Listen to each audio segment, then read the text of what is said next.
Knows Best. Hi, friends, and welcome back to Brenna Knows Best. I'm your host, Brenna Berg. Hi, how are you guys? Happy Monday. We need to catch up on the weekend, and I'm so excited because it was a super fun weekend in San Diego. First, let's start out.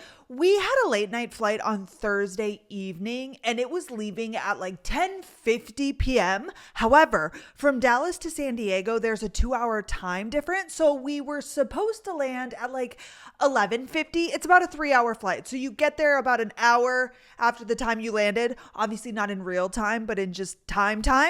And we get to the airport. Carter worked quite literally, you guys. I think he left work at like 6:30. I had dinner ready for him, and then he continued working until 9:30 when we left for the airport.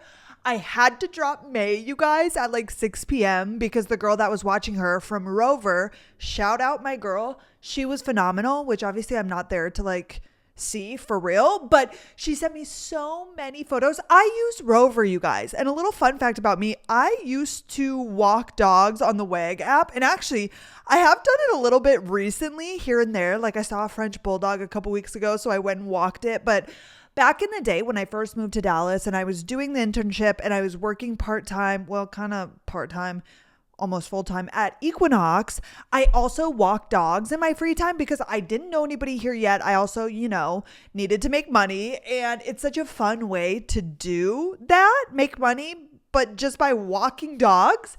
Anyways, Rover is like another form of WAG, but I think Rover primarily is like dog watching or sitting.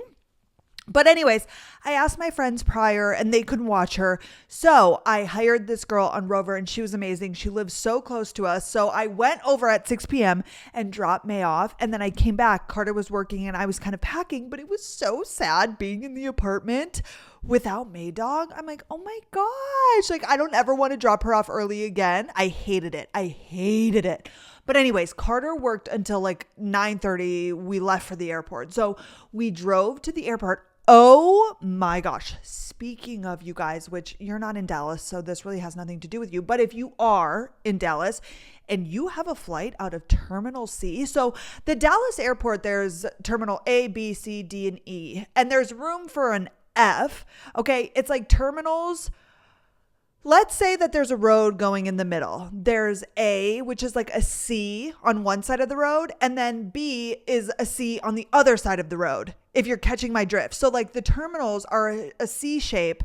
So the gates are obviously on the outer part where the planes, get to their gate and then they go off to the tarmac. So it's like 3 rows of C's. Do you get what I'm saying? Why does it matter? Anyways, Terminal C is the one in the middle, which doesn't really matter at all. But I'm just saying it's a huge airport. And then there's a Skylink that like attaches them. So let's say you fly into Terminal A, but then your next flight is out of Terminal D, or you parked at Terminal D.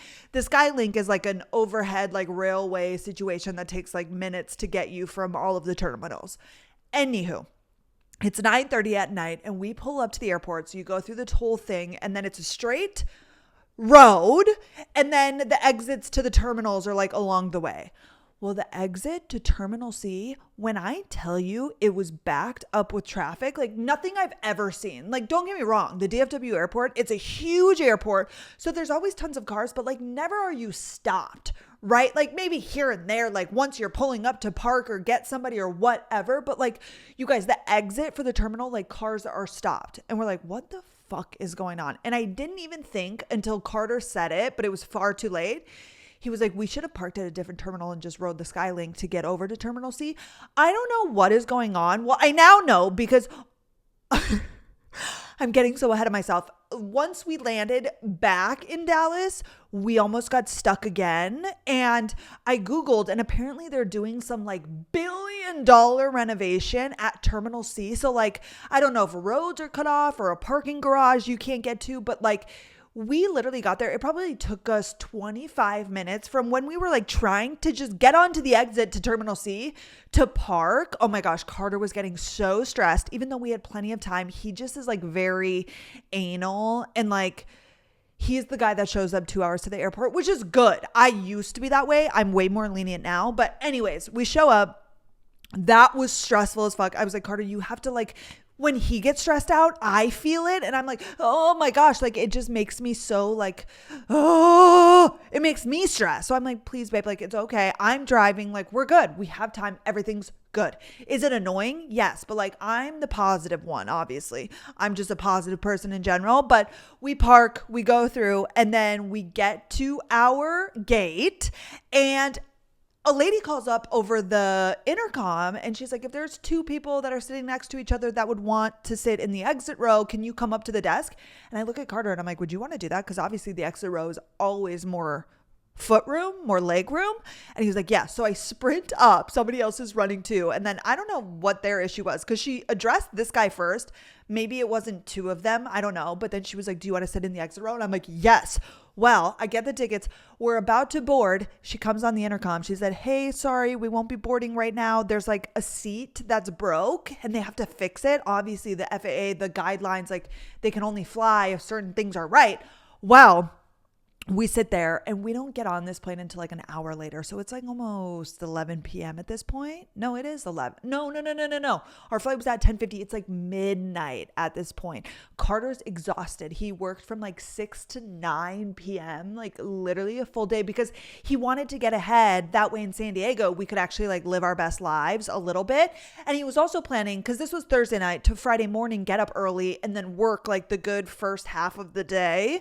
Well, we're obviously not boarding, but we get on this plane and you guys, the exit row that we were in was ginormous. Like I'm telling you, there was like feet of room. Something about this specific row that we were in because the bathrooms were on the left side and we were on the right. So for whatever reason, there was like a huge area. So Carter was so happy about that. We got so much leg room because he's 6'2", so he hates obviously being scrunched in there. Who likes it? And you guys, I was reminding Carter, I always have to like throw in, even though he's very grateful and he tells me how much he loves me every single day, I'm also like, there are a lot of luxuries that you get from being my girlfriend. Number one, I take the middle seat because he likes the aisle. And obviously I'm not going to make him go in the middle. Like he's a big dude. I'm fine like scrunching and at least I can like lean into him. But I'm like, you never have to sit next to a stranger ever again on a plane. You're welcome. Like I need him to remember all of those details as well because like I'm sitting here scrunched in the goddamn middle. There was like a guy next to me who's super nice and we actually talked to him a little bit before we took off. But anyways, that was amazing. We land, which I then looked up. When we fly to Hawaii, it's a direct flight and it's a huge plane. So it's not the same as the one we were just on. However, when we fly back from Hawaii over Thanksgiving, we go to LAX and then LAX to Dallas. Okay, but those two planes are the same one as this. So I actually hopped online just the other day once we got back and I changed our seats to these exit row seats because I was like, oh my gosh, we're going to be exhausted. Carter's going to have to sleep. That way he can go to work on Tuesday. Like we have a red eye from Dallas, essentially. Like we leave at midnight and get here at like 5 a.m. with the time change. It's only like a 3-hour flight, but yeah, that's going to be rough. I actually inquired with them about first class because I was like, can they recline more? Like, would he be able to lay down? And the last flight, it's only like a $300 upgrade charge extra, whatever. But I don't think it's worth it if it can't recline. It's not like lay down seats. Like that would be worth it to me. But I'm like, Carter, would you be okay being in that exit row? Like at least we'll have leg room. And when I went and changed our seats, it looks like there's a ton of seats open, which obviously it's like the day after Thanksgiving or it's like the weekend of Thanksgiving, an LAX to Dallas flight at midnight. Like no shit, who's taking that? So hopefully there's just nobody on the plane and we can just lay down in a row because I will do that 100%. Anywho, back to the story. We get there. We wake up. Carter gets up at like 5 or 6 a.m. San Diego time. That way he can work. And then he gets done. And Friday night, you guys, we went out to eat with two of Carter's friends. And actually, he went to high school with both of them. And they're now engaged. And they've been dating since like sophomore year.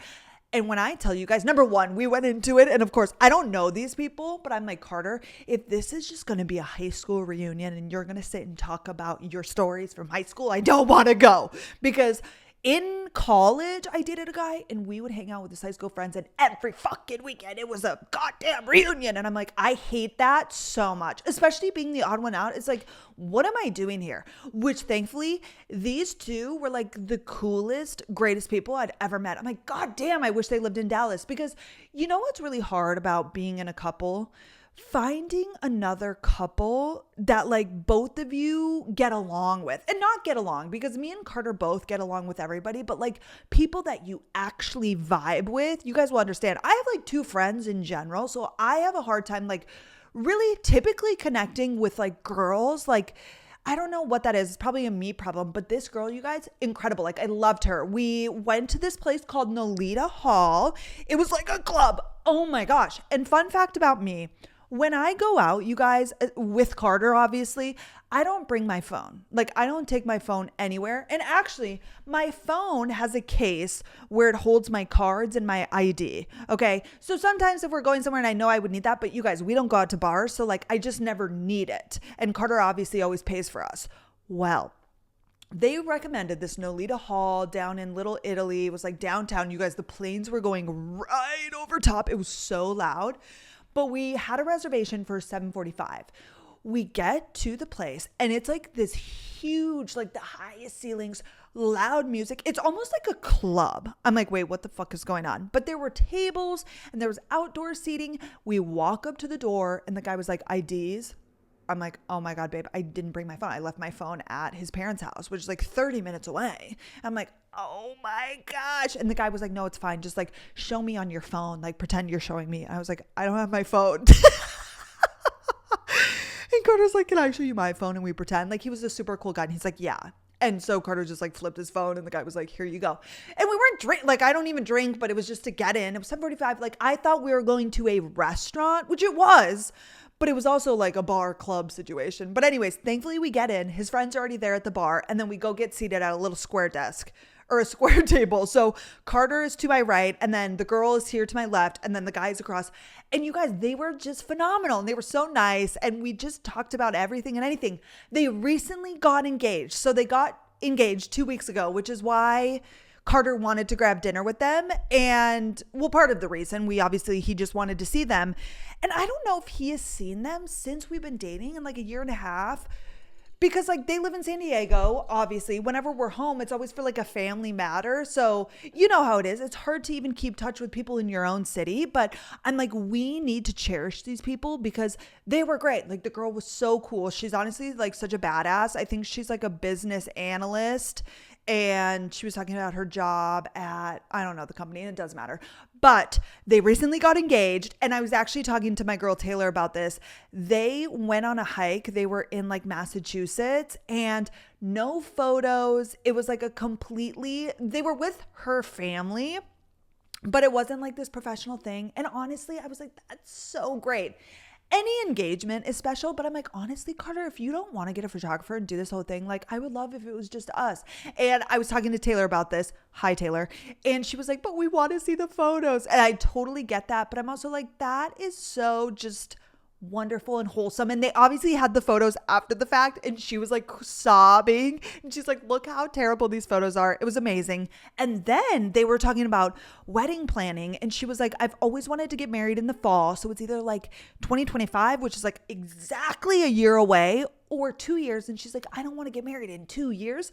So they are getting married in Italy next fall, and they said they want to invite us. But I was like, also, don't feel pressured. Like, obviously, I don't know the extent of their relationship. Carter has literally been friends with them since high school. And then he lived with the guy in college. So they've been like really close. And so I think Carter was like, we have to go to their wedding. Like, just number one, it's going to be fun, obviously, but like to support them and whatnot. So I think next fall we'll be going to Italy for their wedding. I'm so mad that they don't live here. Like, they were so great. I'm like, Carter, that was so fun. We were quite literally there until like 10 something. Just chatting and like good company, good vibes. They were both like funny. It was wonderful. I'm like obsessing over them. But just because I have my friends and Carter has his friends, and some of our friends are single, so like we just don't really have those people. My best friend Natalie and her boyfriend, we've gone on a couple double dates with, but that's it. And like those are, I used to be a throuple with them. Not actually, obviously, but like these two are like my parents. They've been together for like over 3 years at this point. Before Carter, they were my gang. So it's a little bit different. It's not like, once we have kids, I feel like you'll get couple friends because your kids are in things. Anyways, I'm going on a tangent that I don't need to go down. That was great. Saturday, you guys. Carter almost cut his finger off. And I want to talk about not that part, but he was doing something with a pocket knife trying to cut, and you know how pocket knives pull out. I'm not going to get too gruesome.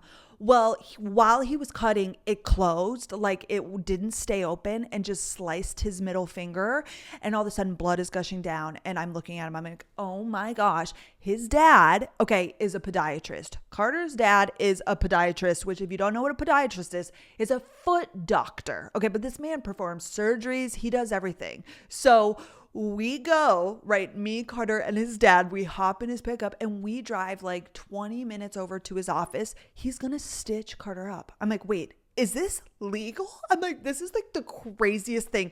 Number one, because I myself, and also I'm mentioning my brother because obviously when you're a child, you do everything with your siblings. Me and my brother, both, you guys, have never had a single stitch, have never broken a bone, nothing. Okay, so when I tell you I've quite literally never even had like an IV, I've never even seen anything like that. And meanwhile, I'm going to sit here and watch Carter's own father, this man who like I see just be like nice and kind and friendly. Like obviously I've never seen this man work before. He is going to stitch up Carter. So we're driving. Carter's obviously got like paper towels around his finger. We get to the office. It was a Saturday, so the office is like closed, this like surgical center, whatever you want to call it. So Carter's dad obviously has to open up all the doors. We go in. I'm like, okay, number two, it's weird being in like a hospital setting when nobody is around. Like it just was so odd to me. We go over to his dad's room. We're sitting there. I took this cute photo of Carter with like his hand up. There's like blood all down and he's smiling.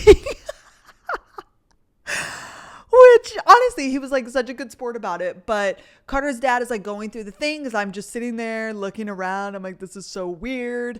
We had to, number one, he injected him with like a numbing thing, but I couldn't look. And I just didn't like seeing Carter in that element. Obviously, it was just like weird all around.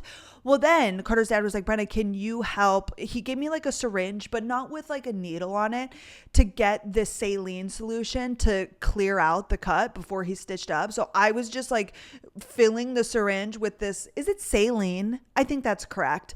And then Carter was taking it and like spraying it in his finger to like clear it out. Well, then Carter's dad could not find the right sort of stitch or like, yeah, is it called the stitch or like the string material? Because obviously he's a foot doctor, so it's very different than like a finger.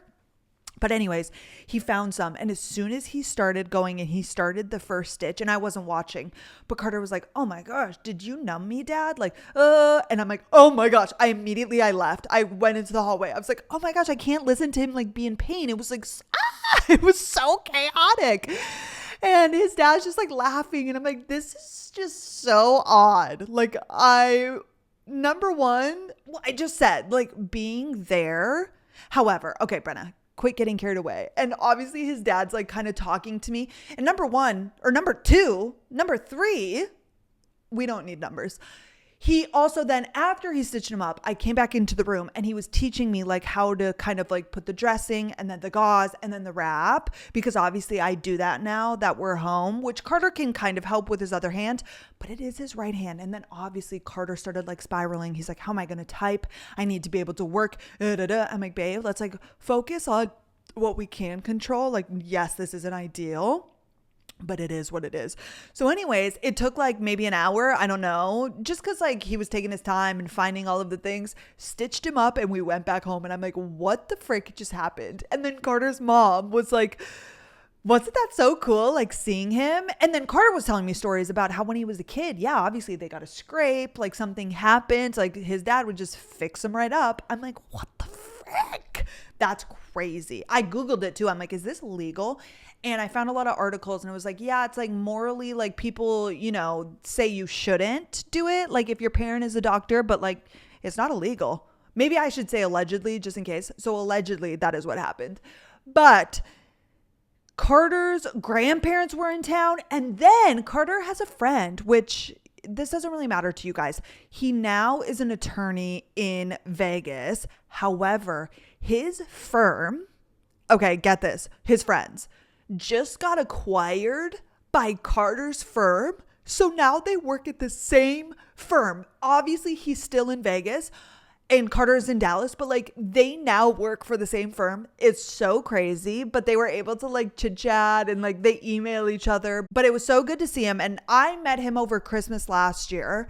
And then Sunday, what happened? We had breakfast and we headed out. It was a nice, fun little weekend. Obviously, I skipped a lot of details, but it was good. We get back and then I pick up Maydog.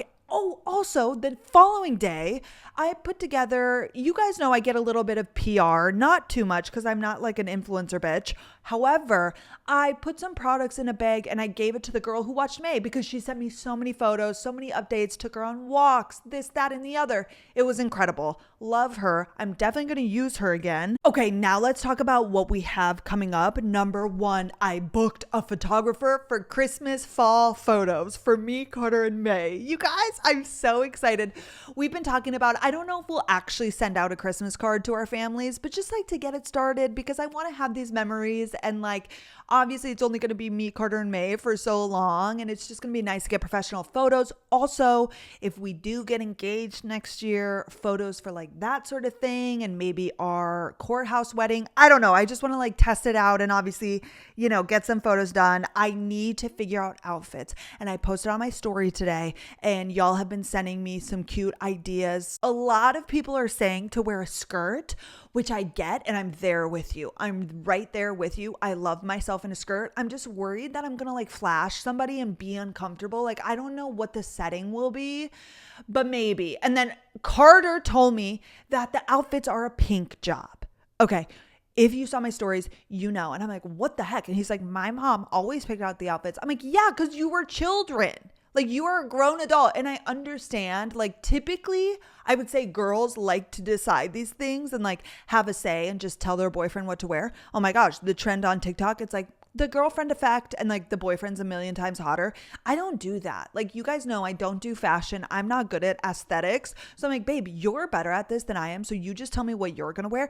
And he's particular. Carter's like so particular about certain things. Like, he'll put on a shirt and if it's not feeling the right way, he'll change it to a different shirt, or he'll put on his dress pants. And like, he's not very into his looks, but like kind of way more than I am. I'm like, okay, I've got leggings and a sweatshirt on. Like, I'm good to go. As long as I'm clothed, I can leave the house. Like, I don't care what I look like. Whereas like he has to have the gel in his hair and like yada, yada, yada. So anyways, I need to be looking for outfits. So I'll be talking to you guys about that leading up. I also need to figure out my outfits for Hawaii.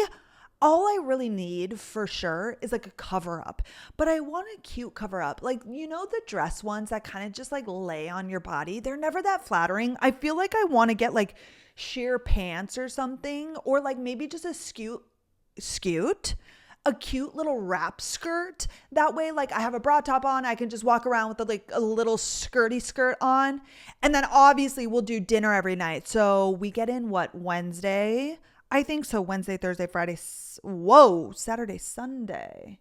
Maybe not Wednesday. Wednesday will probably be casual, but Thursday, Friday, Saturday, Sunday. So I have one dress that I think I know for sure I'm going to bring, but I'm on the lookout. So if you guys see anything, number one, for photos that you're like, oh, cute, Brenna needs, send it to me. Instagram link it, please. And also for Hawaii, which right now, nothing is out for like bikini weather, at the stores. Everything's like fall and sweater vest. So I might have to do some online shopping, but I hate online shopping.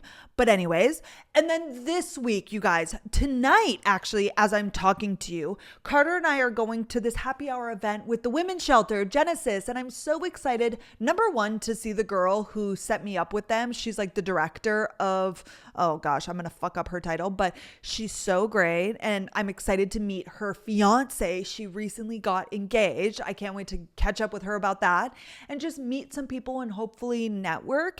And then on Saturday, you guys, Carter and I also got invited to the puppy yoga. If you've seen online this puppy yoga, they literally do yoga with little puppies. And when I booked it a couple weeks ago, I didn't know what kind of puppy it was going to be. They kind of know like a week in advance and then they like market it on Instagram. Well, I looked yesterday and it's golden doodle. So we're going to be doing yoga with little golden doodles. I'm so excited. So you guys will see that on my Instagram story. This is going to come out after that. But that's what's going on. Okay, book update. I didn't do this last week. I finally finished The Great Alone by Kristen Hanna, and it was good. It was great. I loved it. It was a wonderful book. If you've thought about reading it, read it. Like, you will not be disappointed.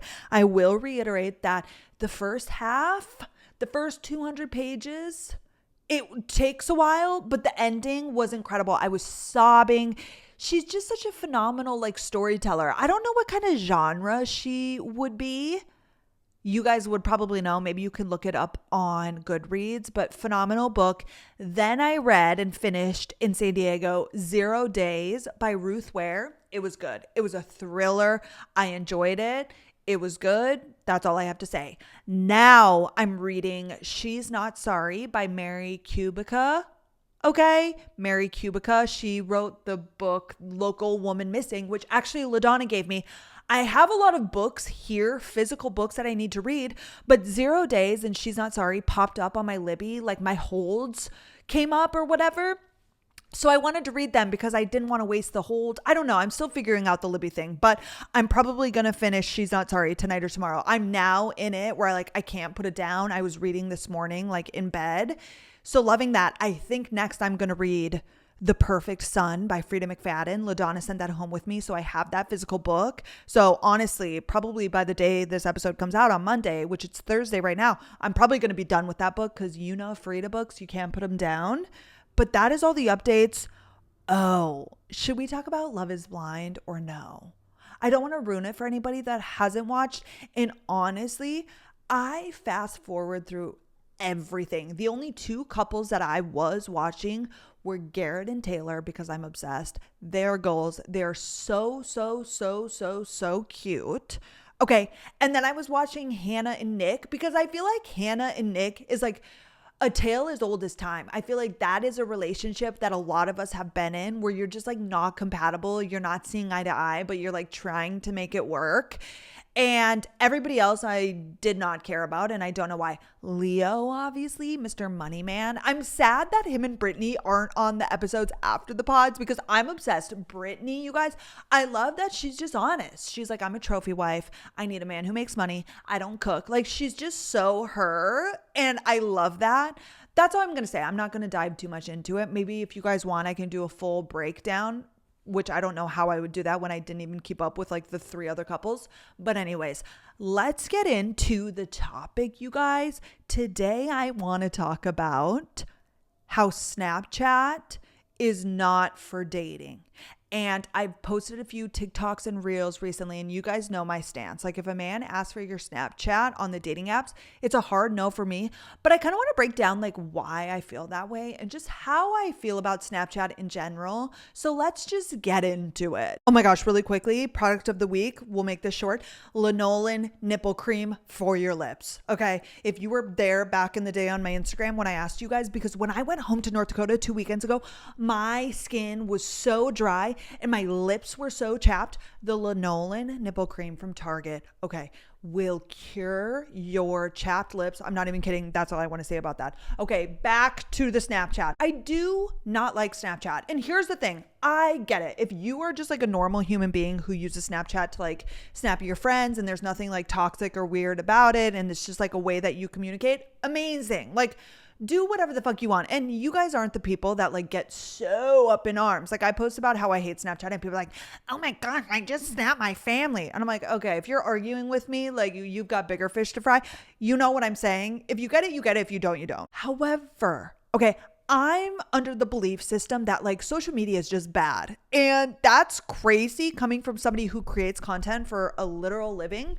However, like if somebody came to me and was like, should I delete Instagram? Should I delete TikTok? Yes. Like, I think that it is bad for us. And I try and limit my consumption of just all things, which obviously there's a lot of good to social media. You know, the community, being able to see like relatable things, like people telling crazy stories. You learn a lot. Like, don't get me wrong, there are wonderful things, but there's also the dark side and the comparison side and like the FOMO and like all of these things that it makes us feel negatively about ourselves. And just in general, like I think people live so online and are glued to their phones. And I think if you are on your phone more than you are in real life, like that's just bad. Like we need to be in the actual world, if you get what I'm saying. So overall, like I just think social medias are negative.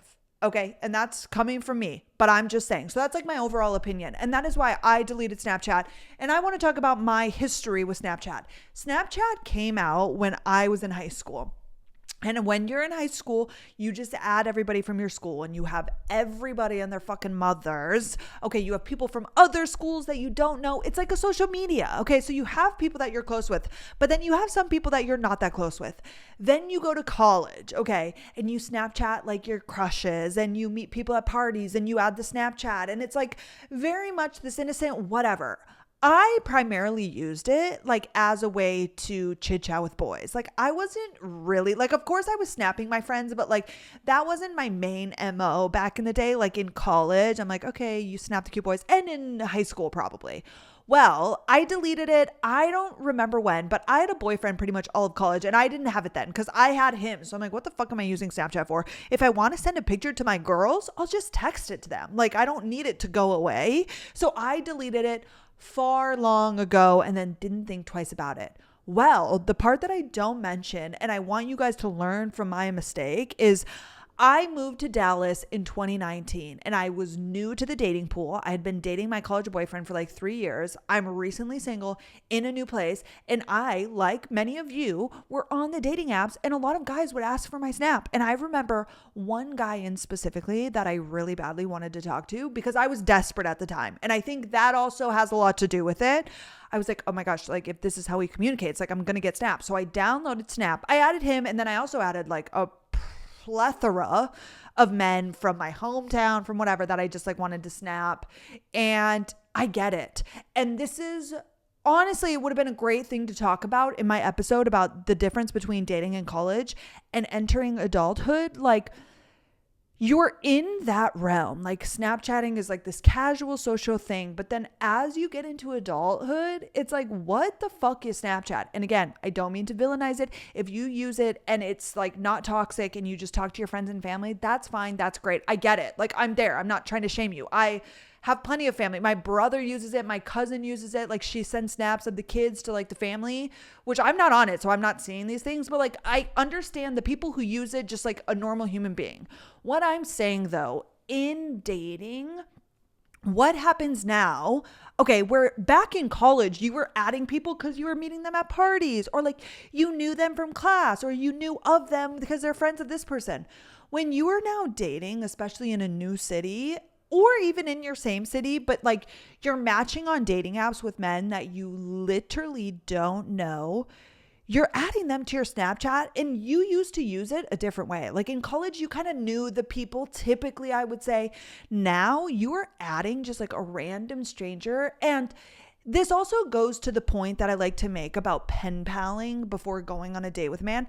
I hate the fucking pen paling. Even if it's not Snapchat, even if you are getting a man's number and you sit and text for weeks prior to going on a date, I think that is bad. I think it's not good. And here are all the objections that I always get on TikTok. Number one, people are like, well, I want to like get to know them before I go on a date. And it's like, you're not actually getting to know someone, even on Snapchat, even via text. Like they are saying this, that, and like you have no idea who that person is. There's no tone, there's no voice. Like they could say whatever the fuck they want in a text message. Like you do not know somebody until you sit down or meet them in person and get their body language, their tone, you're with them. There's like so many things that what Snapchat and texting a man prior to meeting gives you is a false sense of knowing them. Like for whatever reason, oh my gosh,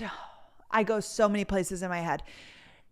Number two, when you pen pal prior to going on these dates, you are building them up. Like It happens all of the time. You match with a guy. I've been there, you guys. Like, this is speaking from experience, and also my friends. Like, you match. Okay, you get the snap, or you start texting. They all of a sudden become like a part of your daily routine. And it's like, you do not know this person, but now you're saying, hey, how's your day? You're already getting attached to this person that you do not know. You do not know them, but you are now feeling like you do because you text them. That is valid. But number one, you guys, it takes 2 seconds to send a text. It takes 2 seconds to send a snap. Like, we put so much weight in these things, and it's like, that guy is probably Snapchatting a million girls. Like, it quite literally means nothing. But more than that, like, what is it doing to you? Like, you are now getting attached to somebody, number one, you do not know, you have not met. Like, anybody can sit there and text you and say the things and be flirty and whatever over text, of course.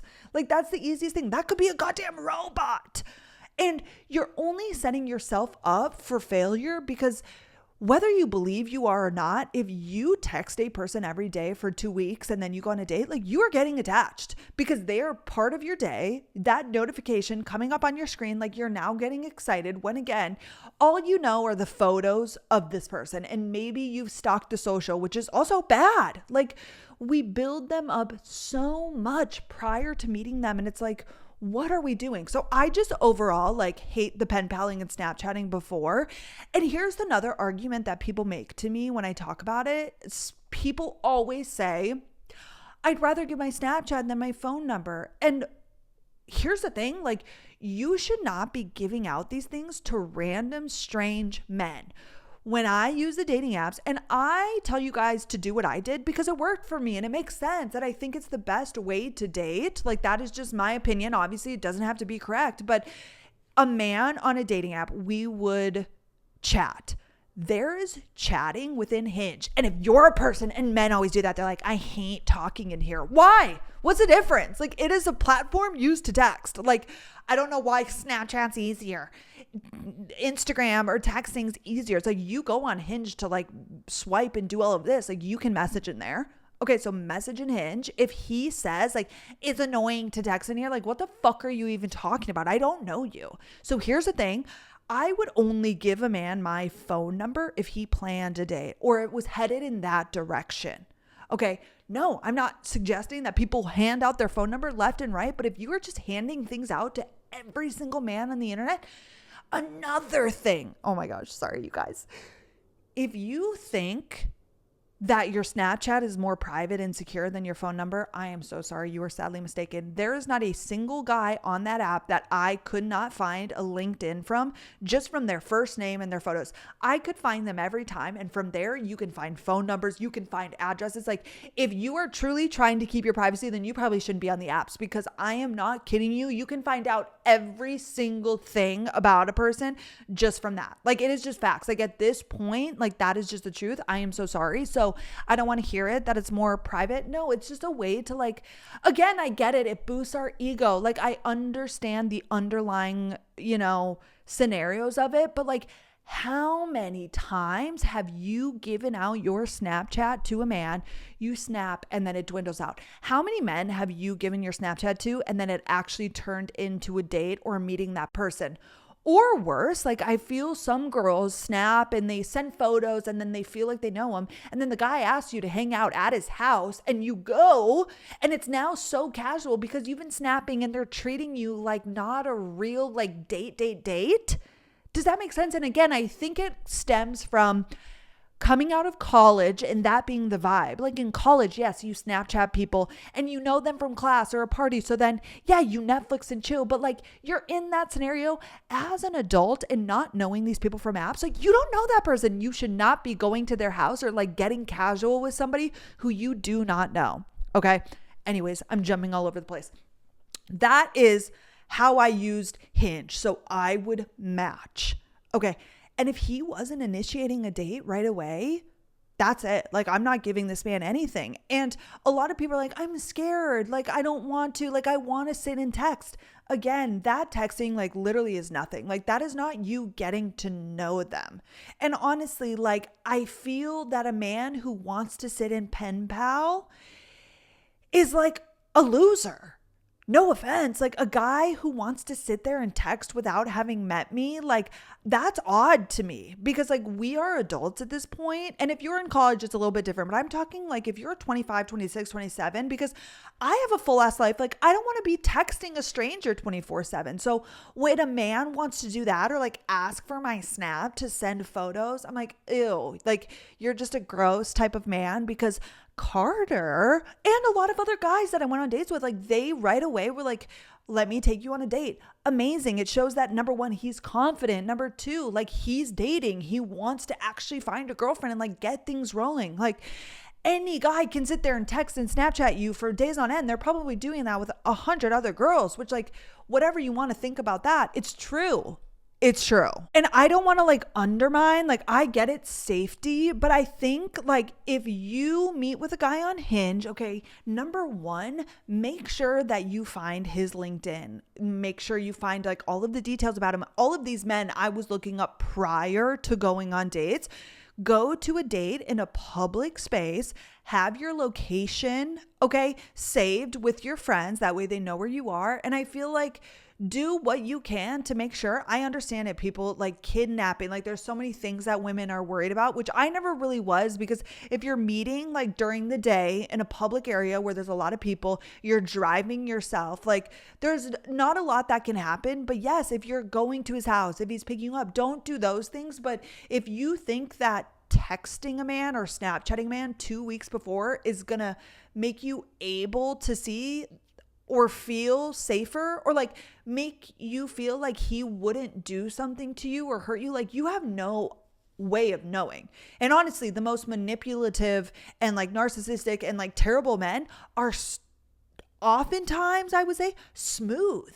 And like there's a reason that girls fall into these things, because some guys know how to turn it on and then they know how to be a complete monster. You texting that man for 2 weeks prior to meeting him, you're not going to be able to decipher. So like you're only wasting your own time. Like people always say, also, this is like another complaint that I hear. They're like, well, I don't want to like go on a million dates and like waste my time. But it's like, is texting a man for like 3 weeks prior to meeting him not a waste of your time? Like to me, that's like the biggest waste of time. You're building him up. You're getting excited. The date might not even fucking happen, because I feel like that's how it goes all of the time. And then you're back at square one and you're doing this with hundreds of men. Yeah, it is harder because there are only a select few men who are confident enough and who are in the space to like ask you on a date and be forthcoming and like want to take you on a date. But that to me is better. Like, no, will you be entertaining as many men as you typically are? Like, I know the Snapchatting and the texting, it makes you feel like all these guys want you, but it's like, that really means nothing at the end of the day until you go on a date. Like, they aren't a real prospect. So even if only a select few, because I know a lot of girls are like, but nobody asks you on a date. Yeah, well, don't lower your standards just to like meet whatever the men want. That's how, that was the point I wanted to make when in 2019, I downloaded Hinge and then I got Snapchat to like snap guys who asked for it. It's like, why the fuck did I change on my boundaries to like appease these men? It's like, I hated Snapchatting. I didn't like communicating that way. It felt weird. I didn't know these people. It's like, no. Okay, have your boundaries. And like, that is the exact point of them, to meet the guy who's gonna be forthcoming and ask you on the date and not want a pen pal prior. You know what I'm saying? So even though it might be a smaller group of men and you might only go on one date every 2 weeks, like before meeting Carter, you guys know I only went on a handful of dates because only a select few. For example, James, was that his name? James? If you know, you know, when I was doing my dating series, he immediately was like, let's grab coffee on Sunday. Perfect. I found his LinkedIn. I found everything. I met him at the coffee place. Okay, next, Jonathan. Okay, same thing. We matched, asked me on a pickleball date, went on the pickleball date. Like, I didn't just give these guys my number to sit and text, like, go on the date. But I just wanted to tell you guys, if you feel like all of these objections, it's like, but every guy asked for the snap, so I have to do it. You don't have to do shit. And honestly, I recommend that if you feel like you don't want to do that, delete it, or just at the very least say that like you don't have it. Like you can just answer these men and be like, I don't have snap. And then a lot of them go quiet. Like there were so many times that a man would like say something and then he's like, what's your snap? And I'm like, I don't Snapchat because I'm not 13 years old. They go ghost. It's like, that is not my person. You know what I mean? And I beg you, I would argue, you know the phrase I'm trying to say, to think about what type of guy you want to date. And it's like, is the guy that's on Hinge saying, "What's your snap?" to every girl that he matches with, is that the guy you want to date? No, that's a fucking loser. You know what I mean? Like, think about it in a different lens. Like, is the guy that I want to date sitting here Snapchatting at age 30? I fucking hope not. No offense. And like, again, there are the things that are okay. Like if it's just to his boys, whatever. My last boyfriend didn't have Snapchat. Carter obviously did not have Snapchat. He has nothing. And so I'm just saying, obviously, like if he Snapchats his boys, like whatever, you know the levels. But if like you're with a guy and you see his phone blowing up and he's Snapchatting Kathy, Becky, Jessica, nope. It's just like not the guy that you want to be with. And either they step in line or they get in line or you're out. And it's just like, I would just challenge you to think about the reasons that you do it. And I think a lot of people do it without even thinking because that's what we've always done. But dating in adulthood and like guys who you do not know, you met on an app, or even if you met this guy out at a bar, it's like you still want that guy to like ask you on a date and like want to be in person and get to see if you like that person or not. Like texting them, Snapchatting them is honestly only making things blurry. It's making you get attached. It's making you have a false sense of like knowing them. You really don't know anything about them. Even if you've looked at your socials, somebody can look at my social media. They know nothing about me. You know what I mean? So that is all I wanted to say. I just think that if a man is above the age of like 23 and is still using Snapchat like a lot, even with the boys, it's like Carter, for example, and I'm sorry, I always use Carter as a blueprint, but it's like he texts his friends and like, no, your streaks even don't mean shit. Okay, people are like, I have a 7-year streak. I didn't have Snapchat when streaks started. So like that was never part of my culture on Snapchat or like my experience. But it's like sending a photo, a blank ass photo to your friend. It's like, what is that? And here's the other thing, just in general, not with dating, like some people always say, you know, it's how I keep up with my friends and yada, yada. But it's like, what kind of friendship is that if like all it is you taking a photo of the wall or your face with no text, sending it every single day? Like that isn't quality. You know what I mean? I can understand where you're coming from. Like it's weird at first. It's like everybody uses it. I'm going to lose touch. And Carter and I were having this conversation, like his friends that we went out to dinner with, he's like, we don't like text often, but like we get together and then we catch up. And like, that is what life is about. Like you can sit here and send your little Snapchat every single day, but it's like, okay, if that was taken away, would you and this person ever talk? The answer is probably no. And you're like, see, I can't let go of it. But it's like, what kind of friendship is that? Or like connection or relationship in general? Me and my best friends, my girlfriends, like we can send each other photos in text messages. It doesn't need to disappear. We just send like the most heinous videos and photos. Like that to me is friendship. And like, no, we don't talk every day, but it's like, I don't know. I'm like beating a dead horse, but I think you guys will understand what I mean. And if you're somebody who's like me, you'll get it. And if you like love Snapchat and like it's not toxic to you and you don't feel the ways that I'm talking about, like you like the streaks and you like sending the blank photos and like you want to keep in touch with people that way, go ahead. But I think a lot of us inflate the sense of just like connection and realness on social media. And it's like, yeah, but if that wasn't there, like what do you actually have? You know, and I'm just asking. And I think this is why social media is toxic in general. Like it gives us this sense of like knowing people and having a connection and keeping up. But it's like, you literally haven't seen that person in years. Like think about the people you went to high school with that you might still follow. And you're like, oh, they have a kid now. It's like, you only know that because you saw their social media post. It's weird. It's odd to me. And I get that's like what social media is. But you know what I'm saying? It's like, oh, but like, wouldn't you rather just what's the word I'm looking for? Like water your current relationships, your real relationships. Water is like not the right terminology, but like take care of and really put effort into like real friendships. And honestly, to me, when I used to follow people, finally I unfollowed everybody and I don't give a fuck and I don't keep up with anybody.